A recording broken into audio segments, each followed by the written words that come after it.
A massive controversy has erupted over PDP chief Mehbooba Mufti's explosive article, where she openly bats for convicted terrorist Yasin Malik and parliament attack convict Afzal Guru. In her piece, Mufti shockingly refers to Afzal Guru as a scapegoat and calls Malik, yes, Yasin Malik, a peace envoy. She claims that these convicts are victims of injustice, calling it the tragedy of two Kashmiris, and even goes so far as to talk about a crisis of Indian justice. Viewers, how far will Mehbooba Mufti go in defending anti-India elements is the question that's being asked. Is this political posturing or open sympathy for separatists? The BJP has lashed out at the PDP chief for blatant terror sympathizing. Let's take a look at some of these reactions. आज महबूबा मुफ्ती ने अफजल गुरु और यासीन मलिक की पैरवी की है। इसी यासीन मलिक को तो यूपीए सरकार ने प्रधानमंत्री के कार्यालय और घर बुलाकर दावत दी थी। हाफिज सईद से बात करने के लिए उसको भेजा था। ये भी सामने आया है तथ्य। आज यासीन मलिक को गला खींचकर उसे जेल की सलाखों के पीछे डाला गया है और वो कन्विक्ट हुआ है।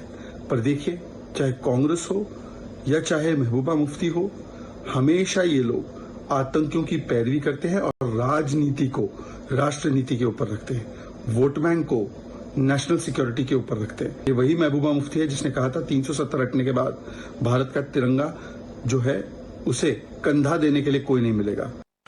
मुझे लगता है कि कुछ लोग की मानसिकता इस देश में ऐसी है कि जो कभी देश के हित के विषय में सोच ही नहीं सकते और हमेशा उनका जो मेंटल स्टेट है वो देश में किस प्रकार से नेगेटिव वातावरण बनाया जाए और उसकी सजा ये सारे विपक्षी दल भुगत रहे हैं जब जनता उनको रिजेक्ट कर रही है।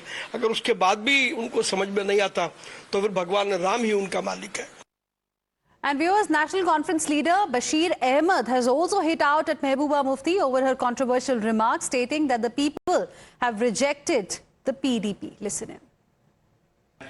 यासीन मलिक और अफजल गुरु जी, महबूबा मुफ्ती और वो कंट्रोवर्शियल बातें करने में मशहूर है।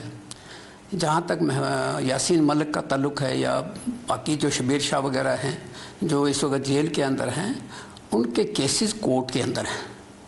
कोर्ट डिसाइड करेगी कि क्या करना है। ना तो महबूबा की सिफारिश चलेगी, ना किसी और की सिफारिश चलेगी।